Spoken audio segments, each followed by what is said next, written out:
Amidst Gaza ceasefire, India revives diplomatic outreach for economical corridor with West Asia, Europe.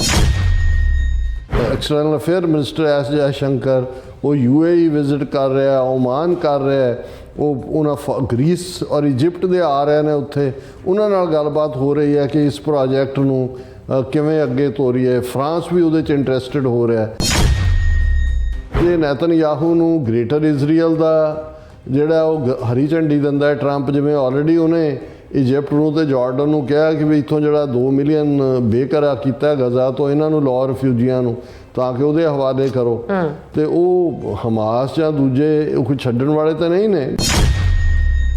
ਅਜੇ ਇੰਨਾ unstable ਹੈ, ਬਹੁਤ ਸਾਰਿਆਂ ਨੂੰ ਤਾਂ ਇਹ ਵੀ ਨਹੀਂ ਪਤਾ ਵੀ ਇਹ ਜਿਹੜਾ ਅਜੇ ਤਾਂ ਫੇਜ਼ 1 ਚੱਲ ਰਿਹਾ ਸੀਜ਼ ਫਾਇਰ ਦਾ, ਵੀ ਇਹ ਵੀ ਹੋਲਡ ਕਰਨਾ ਕਿ ਨਹੀਂ। ਜਿਸ ਲੈਵਲ ਦੇ ਉੱਤੇ ਮਿਡਲ ਈਸਟ ਹੈ, ਕਿਸੇ ਕੋਲ ਵੀ ਖਾਸ ਤੌਰ 'ਤੇ ਅਮਰੀਕਨ ਪ੍ਰੈਜ਼ੀਡੈਂਟ ਜਿਹਦੇ ਕੋਲ ਇਹ ਵਿਲ ਹੋਏਗੀ ਕਿਸੇ ਵੇਲੇ ਕਿ ਉਹਨੇ ਜਸਟਿਸ ਕਰਨਾ, 2 ਸਟੇਟ ਸੋਲਿਊਸ਼ਨ ਇੰਪਲੀਮੈਂਟ ਕਰਨਾ, ਉਦੋਂ ਤੱਕ ਉਸ ਖਿੱਤੇ ਦੇ ਵਿੱਚ ਪੀਸ ਨਹੀਂ ਹੋ ਸਕਦੀ।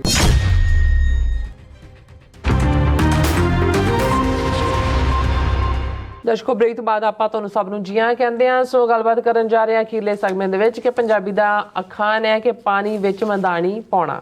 ਸੋ ਭਾਰਤ ਵੱਲੋਂ ਅੱਜ ਕੱਲ੍ਹ ਅਰਬ ਤੇ ਯੂਰਪੀਅਨ ਮੁਲਕਾਂ ਨਾਲ India, middle east, Europe economic corridor ਬਾਰੇ ਗੱਲਬਾਤ ਕੀਤੀ ਜਾ ਰਹੀ ਹੈ ਔਰ ਇਸ ਕੋਰੀਡੋਰ ਦਾ ਆਈਡੀਆ G20 ਮੁਲਕਾਂ ਦੀ 2023 ਵਿੱਚ ਦਿੱਲੀ ਵਿੱਚ ਹੋਈ ਸਮਿਟ ਵਿੱਚ ਵਿਚਾਰਿਆ ਗਿਆ ਸੀ।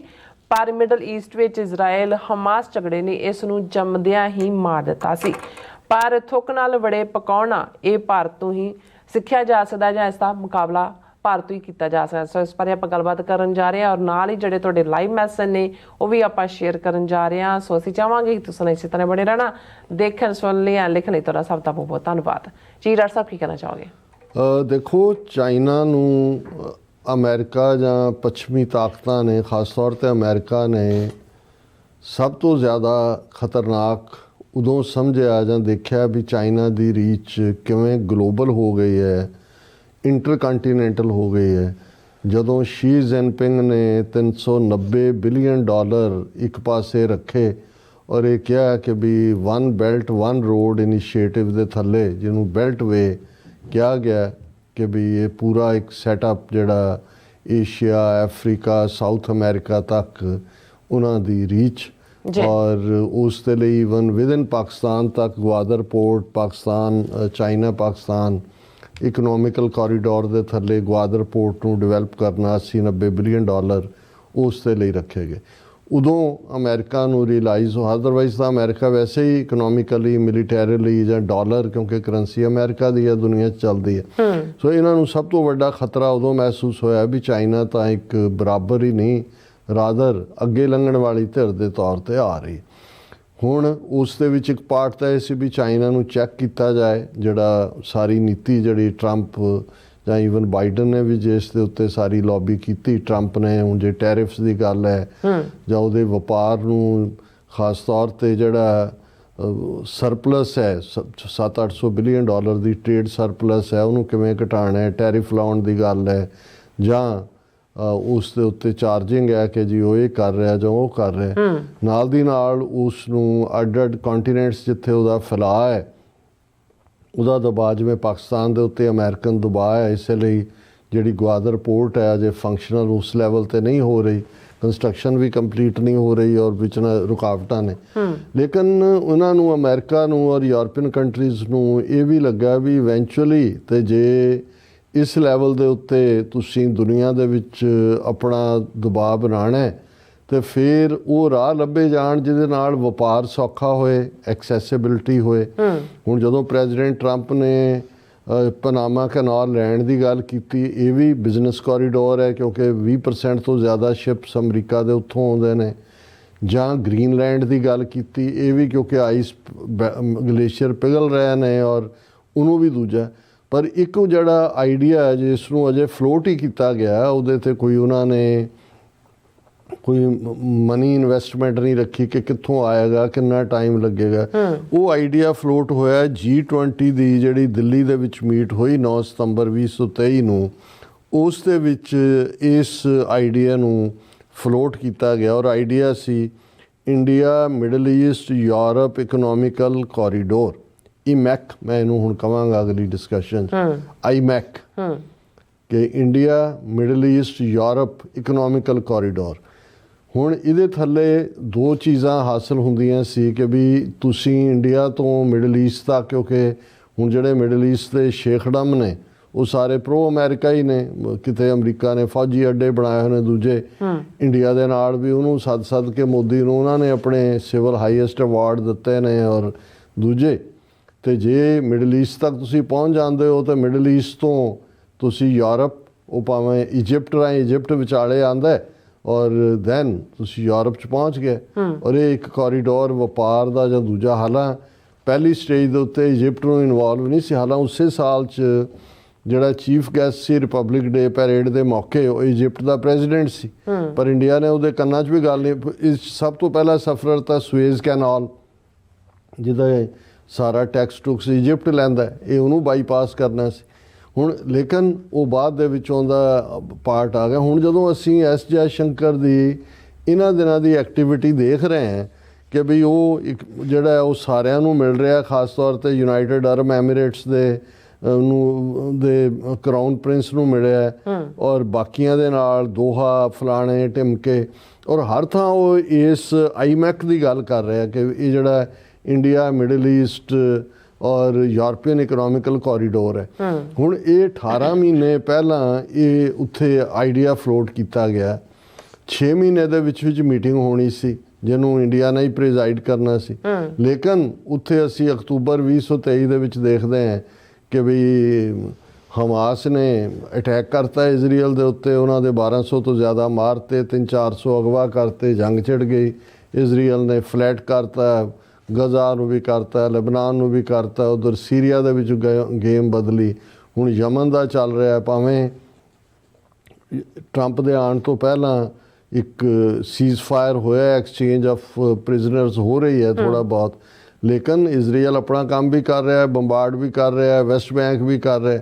ਸੋ ਇਹ ਕਿਹਨੇ ਕਹਿ ਦਿੱਤਾ ਇੰਡੀਆ ਨੂੰ ਕਿ ਜੀ ਮਿਡਲ ਈਸਟ ਇਸ ਲੈਵਲ ਤੇ ਸੇਫ ਹੋ ਗਿਆ ਕਿ ਜੀ ਇਹ ਕੋਰੀਡੋਰ ਉੱਥੋਂ ਬਣ ਜਾਏਗਾ। ਹੁਣ ਟਰੰਪ ਨੇ ਕੀ ਕਰਨਾ ਹੈ ਵੀ don't know. Next Tuesday, coming Tuesday Netanyahu White House 'ਚ ਆ ਰਹੇ ਨੇ, ਪਹਿਲੇ ਇਨਵਾਈਟੀ ਨੇ। ਹੁਣ ਜੇ ਤਾਂ 2 ਸਟੇਟ ਫਾਰਮੂਲਾ ਇੰਪਲੀਮੈਂਟ ਹੁੰਦਾ ਜਿਹਦੀ ਕੋਈ ਪੋਸੀਬਿਲਿਟੀ ਨਹੀਂ ਹੈ ਕਦੋਂ, ਔਰ with the East ਜੈਰੂਸ਼ਲਮ as it's capital, ਫਿਰ ਤਾਂ ਸਾਊਦੀ ਅਰੇਬੀਆ ਜਾਂ UAE ਜਾਂ ਦੂਸਰੀਆਂ ਪਾਵਰਸ ਜਿਹੜੀਆਂ ਨੇ ਉਹ ਰੈਕਗਨਾਈਜ਼ ਕਰ ਲੈਣਗੀਆਂ ਇਜ਼ਰਾਈਲ ਨੂੰ, ਫਿਰ ਪੋਸੀਬਿਲਿਟੀ ਬਣ ਜਾਂਦੀ ਹੈ ਜੀ ਪੀਸ ਹੋ ਜਾਏ, ਜਿਹਦੀ ਮੈਨੂੰ ਨਹੀਂ ਲੱਗਦਾ ਵੀ ਆਉਣ ਵਾਲੀਆਂ ਦਹਾਈਆਂ 'ਚ ਵੀ ਉਹਦੀ ਕੋਈ ਪੋਸੀਬਿਲਿਟੀ ਹੈ। ਤੇ ਅਦਰਵਾਈਜ਼ ਜੇ ਨੇਤਨਯਾਹੂ ਨੂੰ ਗ੍ਰੇਟਰ ਇਜ਼ਰਾਈਲ ਦਾ ਜਿਹੜਾ ਉਹ ਹਰੀ ਝੰਡੀ ਦਿੰਦਾ ਹੈ ਟਰੰਪ, ਜਿਵੇਂ ਆਲਰੇਡੀ ਉਹਨੇ ਇਜਿਪਟ ਨੂੰ ਤੇ ਜਾਰਡਨ ਨੂੰ ਕਿਹਾ ਕਿ ਵੀ ਇੱਥੋਂ ਜਿਹੜਾ 2 ਮਿਲੀਅਨ ਬੇਘਰਾ ਕੀਤਾ ਗਜ਼ਾ ਤੋਂ, ਇਹਨਾਂ ਨੂੰ ਲਾਓ ਰਿਫਿਊਜੀਆਂ ਨੂੰ, ਤਾਂ ਕਿ ਉਹਦੇ ਹਵਾਲੇ ਕਰੋ। ਤੇ ਉਹ ਹਮਾਸ ਜਾਂ ਦੂਜੇ ਕੋਈ ਛੱਡਣ ਵਾਲੇ ਤਾਂ ਨਹੀਂ ਨੇ। ਜਦੋਂ ਤੁਸੀਂ ਲੂਜ਼ਰ ਹੁੰਦੇ ਹੋ, ਸ਼ਹਾਦਤ ਜਾਂ ਦੂਜਾ ਤਾਂ ਅਖੀਰਲਾ ਤੁਹਾਡੇ ਕੋਲ ਉਹੀ ਬਚਿਆ ਹੁੰਦਾ। ਸੋ ਜਦੋਂ ਅਜੇ ਇੰਨਾ ਅਨਸਟੇਬਲ ਹੈ, ਬਹੁਤ ਸਾਰਿਆਂ ਨੂੰ ਤਾਂ ਇਹ ਵੀ ਨਹੀਂ ਪਤਾ ਵੀ ਇਹ ਜਿਹੜਾ ਅਜੇ ਤਾਂ ਫੇਜ਼ 1 ਚੱਲ ਰਿਹਾ ਸੀਜ਼ ਫਾਇਰ ਦਾ, ਵੀ ਇਹ ਵੀ ਹੋਲਡ ਕਰਨਾ ਹੈ ਕਿ ਨਹੀਂ। ਔਰ ਇਜ਼ਰਾਈਲ ਵੀ ਚਾਰਜ ਲਾ ਰਿਹਾ ਜੀ ਹਮਾਸ ਵਾਇਓਲੇਟ ਕਰ ਰਿਹਾ ਆਲਰੇਡੀ, ਅੱਜ ਉਹਨੇ ਲੈਬਨਾਨ ਤੇ ਫਿਰ ਉੱਥੇ ਜਾ ਕੇ ਅਟੈਕ ਕੀਤਾ। ਸੋ ਇਹਨਾਂ ਹਾਲਾਤਾਂ ਜਦੋਂ ਮੈਂ ਦੇਖਦਾ ਹਾਂ ਤਾਂ ਮੈਨੂੰ ਇਹ ਲੱਗਦਾ ਵੀ ਇਹਨਾਂ ਵਿਹਲਿਆਂ ਨੂੰ ਕੋਈ ਕੰਮ ਨਹੀਂ ਹੈ, ਥੁੱਕੀ ਵੜੇ ਵੀ ਪਕਾਉਂਦੇ ਨੇ। ਹਾਲਾਂ ਇੰਡੀਆ ਨੂੰ ਇਹ ਲੱਗਦਾ ਵੀ ਇਹ ਸਾਡੀ ਇੰਪੋਰਟੈਂਸ ਬਣ ਜਾਏਗੀ, ਔਰ ਇਹਦੇ 'ਚ ਕੋਈ ਸ਼ੱਕ ਨਹੀਂ ਹੈ ਕਿ ਜੇ ਪੀਸਫੁਲੀ ਇਹ ਬਣ ਜਾਂਦਾ ਹੈ ਤੇ ਇਹ ਇੱਕ ਵਪਾਰ ਦਾ ਸੌਖਾ ਰਸਤਾ ਹੈ। ਸੁਏਜ਼ ਕੈਨਾਲ ਤੋਂ ਵੀ ਜਾਨ ਛੁੱਟਦੀ ਹੈ, 1 ਬੈਲਟ 1 ਰੋਡ 'ਚ ਹੈ, ਲੇਕਿਨ ਇਹ ਇੱਕ ਸੁਪਨਾ ਹੀ ਰਹੇਗਾ ਕਿਉਂਕਿ ਜਿਸ ਲੈਵਲ ਦੇ ਉੱਤੇ ਮਿਡਲ ਈਸਟ ਹੈ, ਕਿਸੇ ਕੋਲ ਵੀ ਖਾਸ ਤੌਰ 'ਤੇ ਅਮਰੀਕਨ ਪ੍ਰੈਜ਼ੀਡੈਂਟ ਜਿਹਦੇ ਕੋਲ ਇਹ ਵਿਲ ਹੋਏਗੀ ਕਿਸੇ ਵੇਲੇ ਕਿ ਉਹਨੇ ਜਸਟਿਸ ਕਰਨਾ, 2 ਸਟੇਟ ਸੋਲਿਊਸ਼ਨ ਇੰਪਲੀਮੈਂਟ ਕਰਨਾ, ਉਦੋਂ ਤੱਕ ਉਸ ਖਿੱਤੇ ਦੇ ਵਿੱਚ ਪੀਸ ਨਹੀਂ ਹੋ ਸਕਦੀ। ਤੇ ਜੇ ਪੀਸ ਨਹੀਂ ਹੋਏਗੀ ਹੁਣ ਤੇ ਤੁਸੀਂ ਉਹ ਜਿਹੜਾ ਕੋਰੀਡੋਰ, ਇਕਨੋਮਿਕਲ ਕੋਰੀਡੋਰ ਕਿਵੇਂ ਤੁਹਾਡਾ ਫੰਕਸ਼ਨਲ ਹੋਏਗਾ, ਤੇ ਉਸ ਇਕਨੋਮਿਕਲ ਕੋਰੀਡੋਰ ਲਈ ਪੈਸੇ ਕਿੱਥੋਂ ਆਉਣਗੇ? ਵੀ ਇੱਕ ਪਾਸੇ ਤਾਂ ਟਰੰਪ ਜੇ ਉਹਨੂੰ ਸਾਊਦੀ ਪ੍ਰਿੰਸ ਨੂੰ ਕਹਿੰਦਾ, ਉਹ ਕਹਿੰਦਾ ਜੀ ਮੈਂ 650 ਬਿਲੀਅਨ ਅਮਰੀਕਾ ਦੇ ਵਿੱਚ ਇਨਵੈਸਟ ਕਰਨ ਨੂੰ ਤਿਆਰ ਹਾਂ, ਕਹਿੰਦੇ 1 ਟ੍ਰਿਲੀਅਨ ਕਰ। ਤੇ ਜੇ ਅਮਰੀਕਾ 'ਚ ਇਨਵੈਸਟਮੈਂਟ ਕਰਵਾਉਣੀ ਹੈ ਤੇ ਉੱਥੇ ਜਿਹੜਾ 200-300 ਬਿਲੀਅਨ ਡਾਲਰ ਇਹ ਸਾਰੇ ਇਨਫਰਾਸਟ੍ਰਕਚਰ ਲਈ ਚਾਹੀਦਾ ਇਕਨੋਮਿਕਲ ਕੋਰੀਡੋਰ, ਪਹਿਲਾਂ ਤਾਂ ਉਹਦੀ ਪਹੁੰਚ। ਲੇਕਿਨ ਤੁਸੀਂ ਇਹ ਦੇਖੋਗੇ ਵੀ ਜਿਹੜਾ ਇਹਦੀ ਹੈਡਲਾਈਨ ਹੀ ਇਹ ਸੀ ਨਿਊਜ਼ ਦੀ, ਇਸ ਲਈ ਮੈਂ ਇਹਨੂੰ ਡਿਸਕਸ ਵੀ ਕੀਤਾ।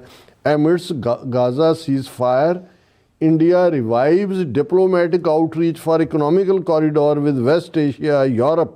ਉਹ ਆਪਣੇ ਲੱਗੇ ਹੋਏ ਨੇ ਕਿ ਜਿਹੜਾ external affair minister S Jaishankar ਉਹ UAE ਵਿਜ਼ਿਟ ਕਰ ਰਿਹਾ, ਓਮਾਨ ਕਰ ਰਿਹਾ, ਉਹ ਉਹਨਾਂ ਗ੍ਰੀਸ ਔਰ ਇਜਿਪਟ ਦੇ ਆ ਰਹੇ ਨੇ, ਉੱਥੇ ਉਹਨਾਂ ਨਾਲ ਗੱਲਬਾਤ ਹੋ ਰਹੀ ਹੈ ਕਿ ਇਸ ਪ੍ਰੋਜੈਕਟ ਨੂੰ ਕਿਵੇਂ ਅੱਗੇ ਤੋਰੀਏ। ਫਰਾਂਸ ਵੀ ਉਹਦੇ 'ਚ ਇੰਟਰਸਟਿਡ ਹੋ ਰਿਹਾ, ਲੇਕਿਨ ਉਸ ਨੂੰ ਕਹਿੰਦੇ ਨੇ ਕਿ ਵੀ ਜੇ ਤੁਸੀਂ ਗੱਲਾਂ ਦਾ ਹੀ ਕੜਾਹ ਬਣਾਉਣਾ ਤਾਂ ਫਿਰ ਘਿਓ ਜਿੰਨਾ ਮਰਜ਼ੀ ਪਾਓ, ਉਹਦੇ 'ਚ ਤਾਂ ਕੋਈ ਉਹਦਾ ਮੁੱਲ ਨਹੀਂ ਤਾਰਨਾ ਪੈਂਦਾ। ਜੀ ਡਾਕਟਰ ਸਾਹਿਬ ਤੁਹਾਡਾ ਬਹੁਤ ਬਹੁਤ ਸ਼ੁਕਰੀਆ। ਸੋ ਹੁਣ ਆਪਾਂ ਆਪਣੇ ਜਿਹੜੇ ਵਿਊਜ਼ ਮੈਸੇਜ ਨੇ ਉਹ ਲੈਣ ਜਾ ਰਹੇ ਹਾਂ। ਸਭ ਦਾ ਬਹੁਤ ਬਹੁਤ ਸ਼ੁਕਰੀਆ ਅਦਾ ਕਰਦੇ ਹਾਂ। ਔਰ ਸਾਡੇ ਕਾਫੀ ਸਾਰੇ ਜਿਹੜੇ ਮੈਸੇਜ ਆਏ ਨੇ ਅੱਜ, ਔਰ ਮੁਹੰਮਦ ਜਾਕੂਬ ਜੀ ਔਰ ਜ਼ਿਆਦਾਤਰ ਮੈਸੇਜ ਆਏ ਬਾਦ ਸਿੰਘ ਖਾਲਸਾ ਜੀ ਹੋਰਾਂ ਦੇ, ਬਹੁਤ ਬਹੁਤ ਸ਼ੁਕਰੀਆ ਲਿਖਣ ਲਈ ਐਂਡ ਪ੍ਰੋਗਰਾਮ ਦੇਖਣ ਲਈ। ਔਰ ਬਲਜੀਤ ਵਰਾਜ ਜੀ ਪਹਿਲੇ ਵਿਊਅਰ ਨੇ, ਫਤਿਹ ਬੁਲਾਉਂਦੇ ਨੇ ਇੰਦਰਜੀਤ ਸਿੰਘ ਸੰਧੂ ਜੀ, ਜਤਿੰਦਰ ਸਿੰਘ ਜੀ, ਐਚ ਸਿੰਘ ਜੀ, ਧਰਮ ਸਿੰਘ ਜੀ, ਸੋਨਮਲ ਜੀ, ਕੁਲਦੀਪ ਕੌਰ ਜੀ, ਸੁਰਜੀਤ ਕੌਰ ਜੀ, ਅਮਨ ਸਿੰਘ ਖਾਲਸਾ ਜੀ, ਫਿਰ ਇਸੇ ਤਰ੍ਹਾਂ ਸੁਖਜੀਵਨ ਬੱਚੂ ਜੀ, ਬਾਦ Singh ji,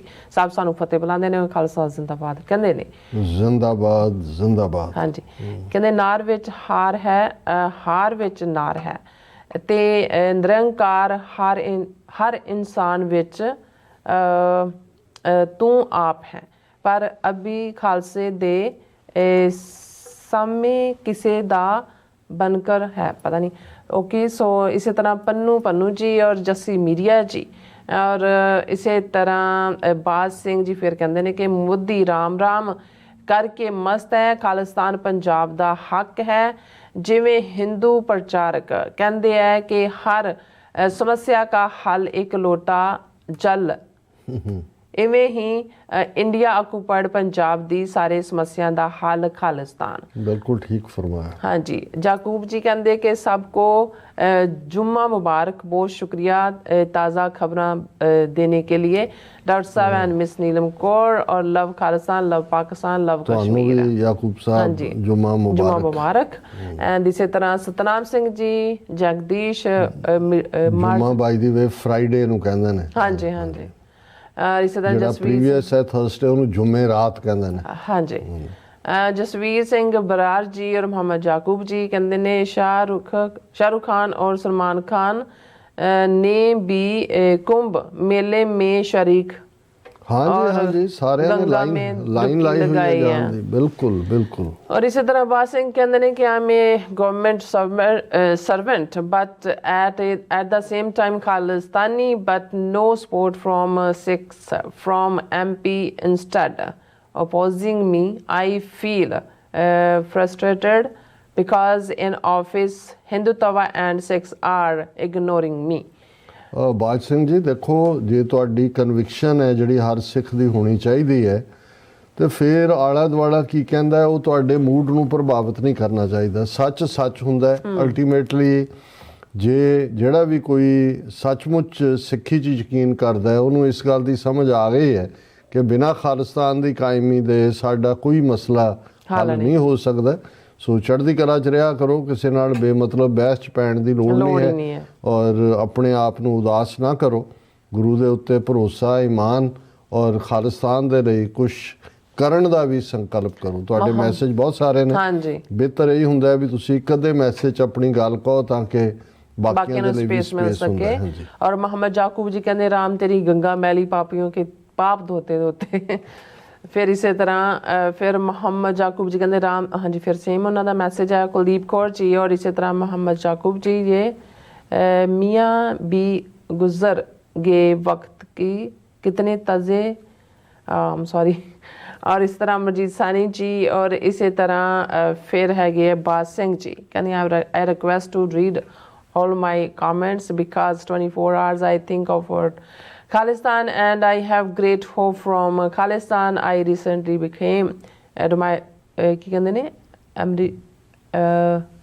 six by Guru's grace but feeling alone and helpless sorry। और इसी तरह मोहम्मद जाकूब जी कहते हैं कि बड़ी गल है बाद सिंह, खालसा मुबारक हो, राज करेगा ਖਾਲਸਾ ਆਕੀ ਰਹੇ ਨਾ ਕੋਏ। ਜਸਪਾਲ ਸਿੰਘ ਖਹਿਲੇ ਜੀ, ਫਿਰ ਇਸੇ ਤਰ੍ਹਾਂ ਹਾਂਜੀ ਸਤਨਾਮ ਸਿੰਘ ਜੀ, ਬਹੁਤ ਸਾਰੇ ਬਾਗੜ ਬਿੱਲੇ ਕਹਿੰਦੇ ਕੌਮ ਦਾ ਨੁਕਸਾਨ ਕਰ ਰਹੇ ਹਨ, ਪਰ ਵਾਹਿਗੁਰੂ ਜੀ ਦੀ ਕਲਾ ਵਰਤ ਰਹੀ ਹੈ ਤੇ ਸਾਰੇ ਬਿੱਲੇ ਫੜੇ ਜਾਣਗੇ। और वीर कुलदीप जी, फिर इसी तरह रशद गुड्डू जी और परमिंदर जी, फिर इसी तरह हाँ जी गुरप्रीत गिल जी, फिर इसी तरह गुरविंदर मान जी और फिर हैगे ने बाज सिंह खालसा जी, फिर है ये आपस में चैट कर रहे ने जाकूब जी हरा नाल भी और चोपड़िया नाल भी, और डॉक्टर परमजीत सिंह समरा जी भी TV 84 ਦੇ ਸਾਰੇ ਪਰਿਵਾਰ ਨੂੰ ਪਿਆਰ ਭਰੀ ਸਤਿਕਾਰ ਸਹਿਤ ਮੇਰੇ ਵੱਲੋਂ ਬੁਲਾਏਗੀ ਸਾਂਝੀ ਗੁਰਫਤਿਹ। ਵਾਹਿਗੁਰੂ ਜੀ ਕਾ ਖਾਲਸਾ, ਵਾਹਿਗੁਰੂ ਜੀ ਕੀ ਫਤਿਹ। ਸਤਿ ਸ਼੍ਰੀ ਅਕਾਲ। ਪ੍ਰਵਾਨ ਕਰਿਓ ਜੀ ਖਾਲਸਾ ਜ਼ਿੰਦਾਬਾਦ। ਕੌਰ ਸ਼ਰਨਜੀਤ और फिर इसी तरह सतनाम सिंह जी, फिर लाडी सिंह जी, सिंह गरचा जी और इसी तरह तरसेम सिंह भुल्लर जी, हैप्पी यूट्यूबर जी, फिर इस तरह गुरप्रकाश सिंह जी, HS बरार जी, फिर इसी तरह मोहम्मद जी, फिर हाँ जी कुलदीप सिंह जी, धर्म सिंह जी और फिर है इसी तरह मक्खन सिंह जी और मोहम्मद याकूब जी, फिर इसी तरह मनप्रीत सिंह ढिल्लों जी और प्रदीप हैंस जी और इसी तरह बलिहार सिंह कंग जी, गुरजीत सिंह जी, अमरजीत निज्जर जी, फिर हैगी है हाँ जी ब्लैकिया गेमिया जी और फिर इसी तरह हाँ जी मोहम्मद याकूब जी। ਇਹ ਕਹਿੰਦੇ ਜ਼ਬਰਦਸਤ ਬਾਤ ਸਿੰਘ ਇਹਨਾਂ ਨੇ ਕਿਉਂਕਿ ਦੱਸਿਆ ਕਿ ਆਪਸ ਵਿੱਚ ਹੀ ਚੈਟ ਕਰ ਰਹੇ ਨੇ ਜੀ। ਸੋ ਫਿਰ ਇਸੇ ਤਰ੍ਹਾਂ ਦਲਜੀਤ ਸਿੰਘ ਜੀ, ਉਹਨਾਂ ਨੇ ਬਾਦ ਸਿਮਰਨ ਨੇ ਕਿਹਾ ਵੀ ਉਹ ਪਹਿਲਾਂ ਸਿੰਧੀ ਸੀ ਹੁਣ ਖਾਲਿਸਤਾਨੀ ਨੇ। ਦੇਖੋ ਕਿਸੇ ਵੀ ਥਾਂ ਦਾ ਹੋਣਾ, ਸਿੰਧ ਖੂਬਸੂਰਤ ਕਲਚਰ ਵਾਲਾ ਸੂਬਾ ਹੈ ਔਰ ਮੈਂ ਬਹੁਤ ਵਾਰ ਜਦੋਂ ਗੁਰਬਾਣੀ ਦੇ ਵਿੱਚ ਗੁਰੂ ਸਾਹਿਬ ਨੇ ਸਿੰਧੀ ਜ਼ਬਾਨ ਦੇ ਵੀ ਅਲਫਾਜ਼ ਵਰਤੇ ਨੇ, ਜਿਵੇਂ ਗੁਰੂ ਨਾਨਕ ਸਾਹਿਬ ਦੀ ਬਾਣੀ ਦਾ ਇੱਕ ਹਿੱਸਾ ਹੈ, ਨਾਨਕ ਸਾ ਅਖੜੀਆਂ ਬਿਆਨ ਜਿਨ੍ਹਾਂ ਡਿਸੰਦੋ ਮਾਂ ਪਿਰੀ, ਕਿ ਉਹ ਅੱਖਾਂ ਹੋਰ ਹੁੰਦੀਆਂ ਨੇ ਜਿਨ੍ਹਾਂ ਦੇ ਨਾਲ ਪਿਆਰੇ ਨੂੰ ਦੇਖਿਆ ਜਾਂਦਾ ਹੈ। ਡਿਸੰਦੋ ਨਾਨਕ ਸਾ ਅਖੜੀਆਂ ਬਿਆਨ ਜਿਨ੍ਹਾਂ ਡਿਸੰਦੋ ਮਾਂ ਪਿਰੀ। ਸੋ ਬਾਜ ਸਿੰਘ ਜੀ ਤੁਸੀਂ ਗੁਰੂ ਦੇ ਅੱਗੇ ਆਪਣੇ ਆਪ ਨੂੰ ਸਮਰਪਣ ਕੀਤਾ ਔਰ ਉਦਾਸੀ ਦਾ ਕੋਈ ਕੰਮ ਨਹੀਂ ਹੈ, ਚੜ੍ਹਦੀ ਕਲਾ 'ਚ ਵਿਚਰੋ ਔਰ ਖੁੱਲ੍ਹ ਕੇ ਜਦੋਂ ਉਦਾਸੀ ਹੋਏ ਕਮਰੇ 'ਚ ਵੜ ਕੇ ਉੱਚੀ ਉੱਚੀ ਜਕਾਰੇ ਗਜਾਓ, ਸਭ ਢਹਿੰਦੀ ਕਲਾ ਭੱਜ ਭੁੱਜ ਜਾਏਗੀ। ਬਿਲਕੁਲ। ਐਚ ਜੀ ਕਹਿੰਦੇ ਨੇ I'm in a school where teachers teaching students how godly is Modi, Yogi, the whole school are crazy to get to see Modi at Gandhi Smriti as a Gursikh teacher every day I'm suffering।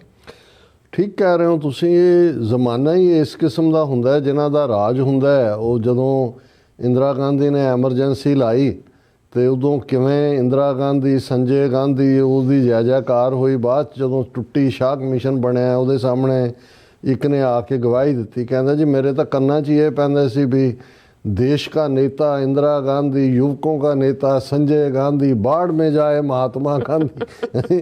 ਉਹ ਕਹਿੰਦੇ ਵੀ ਫਿਰ ਇਵੇਂ ਹੀ ਹੈ, 4 ਦਿਨਾਂ ਦੀ ਚਾਂਦਨੀ। ਇਹ ਤੁਹਾਨੂੰ ਇਹਦੇ ਨਾਲ ਹੀ ਗੁਜ਼ਰ ਕਰਨਾ ਪੈਣਾ ਕਿਉਂਕਿ ਉਹਨਾਂ ਦੇ ਹੱਥ ਪਾਵਰ ਹੈ। ਇਹ ਤਾਂ ਜਿਹਦੇ ਕੋਲ ਬੱਚੇ ਸੱਕੇ ਦੀ ਹਕੂਮਤ ਅਫਗਾਨਿਸਤਾਨ 'ਚ ਕਹਿੰਦੇ ਉਹਨੇ ਚਮੜੇ ਦੇ ਸਿੱਕੇ ਚਲਾ ਦਿੱਤੇ ਸੀ।